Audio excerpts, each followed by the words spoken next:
Hello everyone, welcome to another new blog. আজকে গিয়েছিলাম আমরা একটু পার্কে আমার মেয়েকে নিয়ে ঘোরাতে। আর আমার মেয়ে বেশ কয়েকদিন ধরেই বলছে মা পার্কে চলো পার্কে চলো। যেহেতু আমাদের বাড়ি থেকে পার্কটা রয়েছে অনেকটাই দূরে, সেই জন্য আমাদের যাওয়া হয় না প্রত্যেক দিন।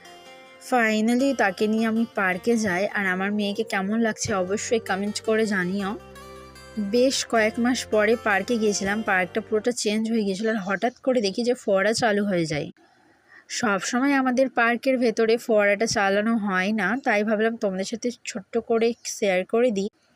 আর সে কোনটা ছেড়ে কোনটায় উঠবে সে নিজেও ভেবে পায় না। আর এই যে দেখো, তার পাখিতে ঘোরা হয়ে গেলে চলে আসলো, নিজের মতো বেরিয়ে গেল দোলনাতে দোলবে বলে। ওর কখন কি বায়না ওঠে ও আমি নিজেও বুঝতে পারি না। এখন এটাতে চাপবো, তখন সেটাতে চাপবো, সব ওর মুড সুইং হয়ে যায়। মুডের উপরে ডিপেন্ড করে সে কোনটাতে থাকবে কোনটাতে থাকবে না, সবগুলোতে একটু একটু করে ট্রাই করে নেয় ও। যেহেতু আমরা প্রায় 7:30টার দিকে গিয়েছিলাম, 8টা বাজলে পার্ক বন্ধ হয়ে যায়, তো আধ ঘন্টাই আমাদের পার্কের ভেতরে এন্ট্রি ছিল। এরপর পার্ক বন্ধ হয়ে যাওয়ার ফলে আমরা চলে এসেছিলাম একটু গান্ধীঘাটে কিছুক্ষণ বসে থাকতে। আর এই যে দেখো, আমার মেয়েকে মেরেছিস তাই জন্য মুখটা একটু ফুলিয়ে নিয়েছে। আর হচ্ছিল সেই দিন লোকনাথ বাবার পুজো।